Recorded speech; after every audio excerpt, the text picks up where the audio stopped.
At every holiday table, there's always a chair that feels colder than the rest. Leona stepped off the Greyhound bus just as the sky settled into its steel gray for the evening. The wind was sharp for late November, sneaking under her coat collar as she adjusted the strap of her backpack and shifted the weight of 2 bulging grocery bags in her hands. A pickup rumbled past on Main Street, wreaths already in some windows even though Thanksgiving hadn't passed. No one was waiting for her. She walked the 4 blocks home in silence, the soles of her shoes brushing against crisp leaves lining the edge of the pavement. The Kessler house looked exactly as she remembered. White siding, black shutters, porch light flickering faintly.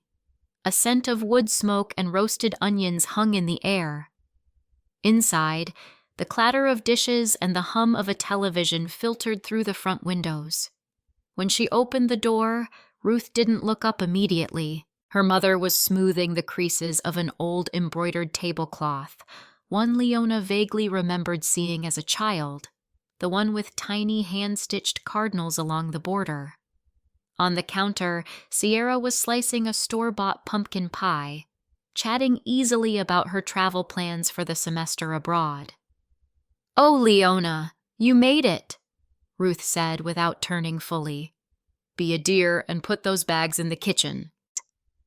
Leona nodded, brushing snow-damp strands of hair behind her ear, and moved quietly past. The warmth of the house clung to her skin, but not quite to her bones. She placed the grocery bags down gently and began unpacking them. Cranberries, store-brand stuffing, and a tin of cinnamon-spiced tea she'd bought from the campus co-op. No one asked about her trip. Dinner unfolded in predictable rhythms. Martin occupied the recliner, eyes on the football game but still chiming in when prompted. Ruth adjusted napkins, commented on how Sierra's dress flattered her figure. Sierra recounted a heated discussion in her global literature class with effortless charisma. Ruth beamed. Leona, seated at the far end of the table, spooned turkey gravy over her mashed potatoes with careful precision. She didn't interrupt. When she finally offered that she'd started working part-time in the campus library, the response was a smile from Ruth, thin, quick, vanishing before Leona could place it, and a distracted, "That's good, honey." Sierra picked at her cranberry sauce. "Oh, did I tell you Professor Linton said my cultural reflections paper was one of the strongest in class?" "You've always had a way with words," Martin said. Leona finished her green beans and folded her napkin slowly. She didn't mention her paper that had been published in the university's civic journal last week. No one had asked. Later in the evening, the conversation wandered into future plans. Ruth leaned toward Uncle Jerry and said, "Sierra's thinking of Florence next summer. We're looking into some support for that." Leona was helping clear dishes in the kitchen when she overheard the quieter exchange. "Leona?" Ruth chuckled softly. "She's always been resourceful. She'll figure it out." Leona didn't flinch. She rinsed a plate with a motion too slow to be natural and stacked it neatly in the drying rack. Upstairs, her room hadn't changed much. Posters long gone, but the shelves still held childhood books. A framed photo on the desk showed Sierra at her high school graduation, cap tilted, laughing, Ruth's hand on her shoulder. Leona wasn't in the frame. She sat on the edge of the bed and pulled a tuition brochure from beneath her pillow. Boston State University, spring term payment plans circled in pen. She'd already sent the first installment. Campus job, writing competitions, a part-time gig editing student essays. She opened her laptop and began typing. "Why I Believe Financial Literacy Should Be Taught in High School," her scholarship essay draft. It started with a stack of books and a gust of wind that made the past collide with the present.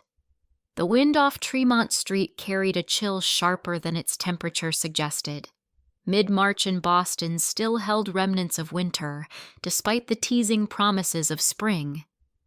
Leona had just left the campus library after a long shift, her backpack weighted with reference books and unopened emails, when she saw it happen. A woman, somewhere in her 60s, was stooping to pick up a fallen hardcover near the edge of the sidewalk.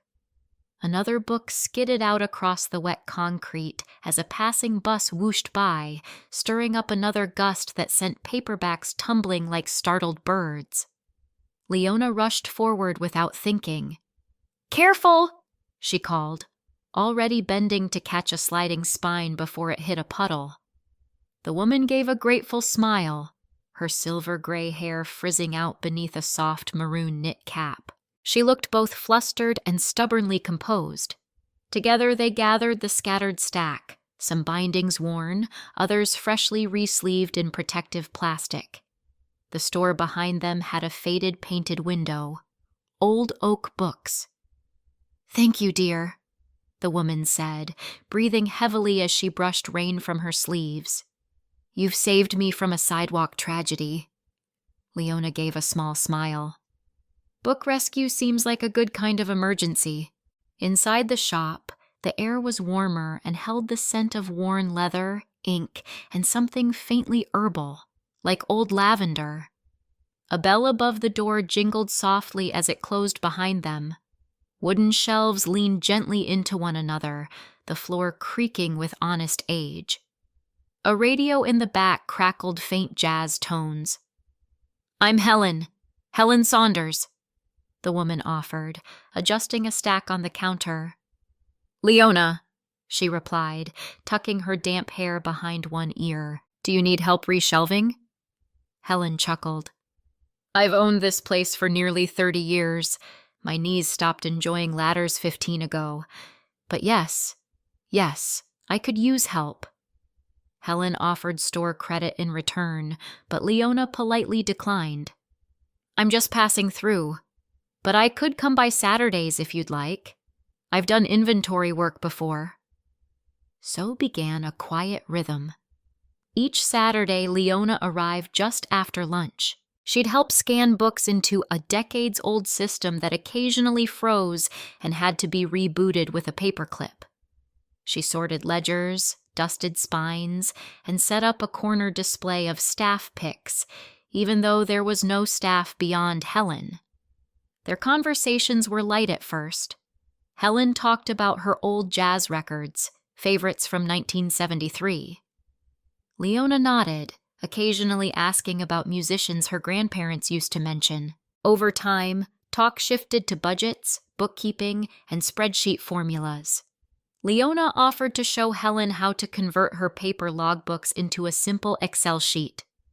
One afternoon, while sorting a box of donated paperbacks, Helen glanced over and asked, "Why accounting?" Leona, seated cross-legged on the floor, paused. "Because numbers make sense when people don't." Helen didn't say anything, but something softened in her eyes. Customers came and went. Older men who paid in wrinkled cash, younger couples asking for gift recommendations.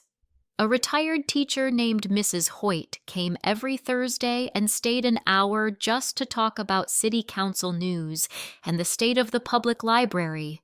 There were no barcodes, no automatic checkout. Helen handwrote every receipt. On the third Saturday, as Leona prepared to leave, Helen reached under the counter and pulled out a cloth-wrapped bundle.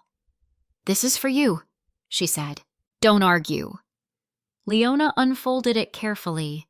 Inside was a textbook, Foundations of Financial Analysis, a third edition, marked in tidy pencil, binding intact. On the inside cover, a note on aged stationery. "You remind me of women who built things without applause. H.S." Leona looked up, startled. Helen just smiled, her hands folded over the counter like a librarian watching a child discover reading. "People may not see what you do, dear, but someone always does." She thought all good news arrived with fanfare. Turns out, sometimes it shows up in your inbox on a Tuesday morning. The light rain had been tapping against the library windows since dawn. a gentle percussion to the murmur of cramming students and printers wheezing out final essays. Leona sat at her usual table near the stacks of economics texts, earbuds in but no music playing. Her screen displayed a spreadsheet template, half study guide, half resume content, and her cursor blinked patiently beside a half-finished cover letter. Around her, finals season buzzed with nervous laughter and high-stakes ambition. 2 students nearby discussed a consulting firm's cocktail mixer. Another scrolled through LinkedIn offers, as if shopping for shoes. Leona listened without looking. She adjusted the collar of her cardigan and took a sip of chamomile tea from a plain thermos. Steam rose, softening the air. She had applied to 8 internships.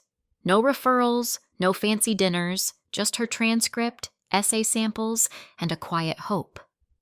Professor Miller had reviewed her materials and nodded once, his way of saying, "It'll do." Between class notes and a shift at the reference desk, she refreshed her inbox without much thought. There it was. Subject. Interview. Invitation. Griffith & Co. Her stomach tightened. She clicked it open and read the message 3 times. It was short, formal, and came with a Zoom link for Thursday. Griffith was a name she recognized from job boards, known for corporate ethics, rarely hiring undergraduates. She had never even finished the optional referral field in their online form. Thursday came with more rain. Leona sat up in the library's glass-walled study room, wearing a pressed navy blouse and the same necklace she'd worn to her high school graduation. The screen flickered, then steadied. A woman in her early 40s appeared, calm expression, shoulder-length curls tucked behind gold-rimmed glasses. "Leona," she said warmly, "I'm Marissa Rowe. Thanks for making time." "Thank you for the opportunity," Leona replied, voice low but steady. They discussed coursework, Excel models, a cost analysis project Leona had done for a student volunteer group. Ms. Rowe asked about how she managed time between work and classes. Leona explained her method. A grid system on paper, never digital. At the end of the call, Ms. Rowe smiled. "Just so you know," she said, "you came to us highly recommended." Leona blinked. "Oh, I assume Professor Miller?" Ms. Rowe tilted her head slightly. "Actually, the letter came from a Helen Saunders. Does that name mean something to you?" Leona nodded slowly, heat rising to her cheeks. "Yes, very much." After the call, she stepped out into the mist and walked 2 blocks before realizing she hadn't put on her coat. Her phone buzzed, and she nearly dropped it fumbling in her bag. A new message. Subject, official offer letter. Financial associate position. Her breath caught. She ducked into a covered bench outside the administration building, opened the PDF with trembling fingers. Starting salary, $108,000. The number blurred. She didn't smile, didn't scream. Instead, she folded the phone into her lap, closed her eyes, and exhaled. The wind carried the scent of wet brick and magnolia. She thought of Helen's note, women who built things without applause. Back in her dorm, she changed into sweats, folded a basket of laundry 1 shirt at a time, and reread the offer in silence. Then she steeped a new mug of tea and sat cross-legged on her bed with an old paperback. The edges were worn from nights she hadn't known where to turn. Tonight, they simply felt like home. She picked up her phone and dialed. The line rang 3 times. "Hello?" Ruth's voice, slightly distracted. The clink of a spoon against a pot in the background. "You got what now?" She used to come home hoping they'd notice. This time, she came back knowing they wouldn't. The train hissed into the Lancaster station just before 9. A single yellow bulb buzzed over the wooden bench where Leona stood, gloved hands tucked into the pockets of a well-worn peacoat. The station was mostly empty, save for an older couple exchanging quiet goodbyes near the lot and a high schooler scrolling through his phone. No one waited for her. She walked the familiar 3 blocks home under a sky bruised with cold. Porch lights flickered faintly through window panes fogged with condensation. The Kessler house, wrapped in garlands of faded faux ivy, looked untouched by the year that had passed. Same squeaky front gate. Same doormat that read, "Bless this mess." Inside, the scent of nutmeg and roast sweet potatoes hung thick. Ruth stood in the kitchen, fussing over place cards written in cursive with her floral rollerball pen. Martin had the football game on, volume low, eyes half closed. Sierra sat cross-legged on the couch, phone in hand, scrolling with a furrowed brow. Leona stepped in quietly, brushing a few stubborn leaves from her sleeve. No one looked up right away. "Oh, Leona," Ruth said, catching sight of her. "You're early." "It's Thanksgiving Eve," Leona answered, placing her bag by the coat rack. Sierra looked up and offered a half smile. "Hey, you still doing that finance thing in Seattle?" Leona nodded. "Yes, still doing that." They ate dinner early the next day. Ruth's famous meatloaf shared space on the table with a roasted turkey, cranberry sauce from a can, and sweet rolls slightly burned on the edges. Mismatched chairs surrounded the table, 2 from the dining set, 1 folding chair, and a stool borrowed from the garage.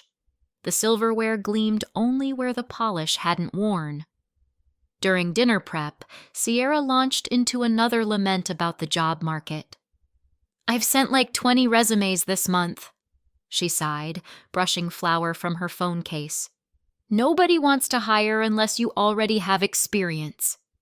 Ruth comforted her with cooing patience. "You're still finding your path, sweetie," Martin chimed in. "Everyone's path starts somewhere." Leona helped set the table, listening. She didn't mention her early mornings. She didn't mention the training program she'd already completed, the projects she'd led, or the mentor group she'd quietly joined. She'd stopped sharing things for applause. Now, she just shared them with herself. The doorbell rang mid-afternoon. Mr. Carlton, their neighbor of nearly 20 years, stepped in with a pie and a warm grin. "Happy Thanksgiving, Ruth. I brought butternut. Linda's recipe." He turned to Leona and extended a hand. "And you, young lady," he said, voice firm with approval. "I read about you last week. Young Professionals Weekly, right? That piece on new hires in tech finance. Didn't know we had a local celebrity." Leona blinked. Yes. Thank you." The room fell quiet. Ruth's hand froze mid-slice. Martin's eyes darted toward Leona, then away. Sierra fidgeted with her phone, not tapping. Carlton chuckled. "Well, it's always nice to see someone from here do good things." He excused himself soon after, saying he still had pie deliveries to make. When the door shut behind him, Martin cleared his throat. "Why didn't you tell us?" he asked, voice not angry, just startled. Leona looked up from her plate, her voice steady. "Because I've learned to speak to people who actually hear me." No one replied. After the dishes had been scraped and stacked, and Ruth began soaking the silverware in lemon-scented water, Leona climbed the stairs to her childhood room. It smelled faintly of cedar and linen, the old dresser still bearing a scratch shaped like a check mark from the time she'd dropped her lamp. She'd just opened her laptop when a knock sounded softly. Sierra stood in the doorway, arms folded loosely. "Did I ever make you feel less?" Some letters change your life. Others simply remind you that someone believed in you long before you believed in yourself. Seattle's sky was a palette of soft grays that never seemed to brighten, even at noon. The city felt suspended in cloudlight, its towers mirrored in puddles along the sidewalks. Leona liked the quiet rhythm of it. Coffee carts steaming on corners, the murmur of office heels on wet pavement, her breath fogging the glass door as she pushed into Griffith & Company for her 4th week on the job. The firm's lobby was sleek but restrained, with dark wood paneling and framed prints of antique maps. Leona rode the elevator to the 22nd floor with a clipboard tucked under one arm and a scarf still damp from her walk. She had learned to arrive 15 minutes early, not to impress, but to give herself a moment of stillness before the current swept in. Her cubicle was tucked near the back, beside a window that faced another office building's side wall. A potted plant sat on the windowsill, surviving better than expected. On the bookshelf she'd brought from a thrift store in Capitol Hill, a framed photo of old oak books leaned against a stack of manuals. The shot had been taken just after a snow dusting. Helen's shop sign crooked but proud, her cat lounging in the window. Her first project was modest: compile legacy expense reports for a client that had recently merged with a larger firm. It was data-heavy, dry to most, but Leona liked the rhythm of it, the silent equations behind decision-making. She filled her spreadsheet with precision and found small ways to improve the audit trail, noting discrepancies with soft pencil marks before converting them to digital comments. One afternoon, during a lunch break in the staff lounge, Ms. Rowe entered holding a tablet. She nodded toward Leona as she poured herself black coffee into a ceramic mug that said, "Ethics first." "I don't say this often," she said, "but your onboarding work has been some of the cleanest we've seen." Leona smiled lightly. "Thank you." Ms. Rowe paused. "We don't usually bring on undergrads, but Mr. Griffith was moved by a letter we received, a personal recommendation, handwritten." Leona's posture stilled. "From a Helen Saunders," Ms. Rowe added. "Said you volunteered time with her shop. Mentioned your humility, and she knew Mr. Griffith, apparently. Their spouses worked together in the 80s. The name settled between them like a known song. "That explains the CEO handshake on day 1, Leona murmured. Ms. Rowe laughed gently. "He reads all the personal letters himself," said hers reminded him why they started this firm in the first place. That night, Leona returned to her apartment as snow clung in soft clusters to the fire escape outside. She unzipped her coat, changed into wool socks, and lit the single candle on her windowsill, a citrus and clove scent that reminded her of Helen's shop in winter. She dialed the number stored under HS. The phone rang twice before Helen answered. "Now there's a voice I've missed," Helen said. Her voice, even crackling through the line, was warm enough to soften the chill around Leona's shoulders. "You wrote to them," Leona said. "I did." Leona swallowed. "You didn't have to." "I know. That's why I did it." Helen paused, then continued. "I knew you'd go far. I just nudged the door you already built." Silence wrapped gently around the line, the kind that doesn't demand more words. Helen's voice brightened a touch. "We're having soup and jazz records on New Year's Eve, if you'd like to join." She once waited to be called enough. Now she simply lives like she is. Snow had started falling in tiny diagonal threads across the Seattle skyline, the kind that clung gently to eyelashes and rooftops but didn't demand attention. Leona sat near the window of her small apartment, the radiator hissing quietly behind her, a wool throw draped across her lap. On the table, a legal pad filled with scribbled notes sat next to a chipped mug of peppermint tea. The day had been quiet. She'd met with Nico, the newest intern at Griffith & Co., nervous, eyes darting during meetings, voice barely audible in group discussions. They'd sat in the break room for lunch, surrounded by the scent of reheated soup and the hum of vending machines. "Don't worry about standing out right away," she told him. "Just do your work with care. People will notice eventually, and if they don't, do it anyway." He blinked at her, then gave a small, grateful nod. On the way home, she stopped at a neighborhood grocery and selected ingredients for minestrone: tomatoes, kale, white beans, a block of Parmesan for shaving. Near the checkout, a rack of scarves caught her eye. One in particular, a muted green knit, hand-dyed, soft to the touch, felt like something Helen would wear with her long coat and paperclip earrings. Leona paused at the street corner, slipping the scarf into her bag. Her phone buzzed once. "Mom." She stared at the screen a moment, then answered. "Leona?" "Hi, Mom." A clatter of dishes in the background, the sound of a chair scraping. I just wanted to say, we're proud of you. I mean, I should have said it sooner." Leona smiled, voice quiet. "Thank you." A pause stretched out. "Are you spending tonight with anyone?" "I'm going to a friend's," she said. "It'll be quiet." "Well, stay warm. It's cold there, right?" "Not too bad," Leona replied. They said goodbye, and she placed the phone on the counter without lingering. Later that evening, wrapped in a thick coat and knit gloves, she walked through slush-lined sidewalks toward Helen's. The streets were quiet, but not empty. Distant laughter spilled from apartment windows, and candlelight glowed behind drawn curtains. Helen's building was old brick, 3rd floor.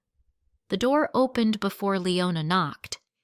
"There you are," Helen smiled, already holding a ladle in one hand. The apartment was bathed in warmth. Soup simmered on the stove, a blend of basil and garlic filling the air. A vinyl record turned gently in the corner. Sarah Vaughan, maybe. 2 chairs faced the window, a crocheted blanket draped between them. On the table, a small framed photo showed a younger Helen and a man in uniform, arms slung around each other, mid-laugh. They ate slowly, spoons clinking gently. They talked about favorite books, about how no one plays trumpet quite like Chet Baker, about how some people mistake stillness for weakness. Around 11, they played dominoes and sipped chamomile tea. Helen placed the green scarf around her neck with a quiet smile and simply said, "Perfect." Midnight came without ceremony. No countdown, no pop of champagne. Leona stepped out onto the fire escape, letting the door click softly behind her. Snow landed gently in her hair, clinging like tiny lights that didn't burn. The city blinked below, quiet but awake. She looked out, the wind brushing her cheeks, and whispered, "I'm exactly where I should be." On a quiet New Year's Eve, in a home filled with jazz and the scent of warm soup, Leona finally laughed like no one was watching. Not because she had something to prove, but because she had nothing left to chase. Sometimes, the smallest acts of kindness, offered freely, without expectation, become the very bridges that carry us toward the life we were meant to build. When we stop judging others by what we expect and start seeing them for who they are, something shifts quietly but forever. So tonight, as the snow falls outside your window, perhaps take a moment to remember the ones who opened a door for you, or the door you might quietly open for someone else.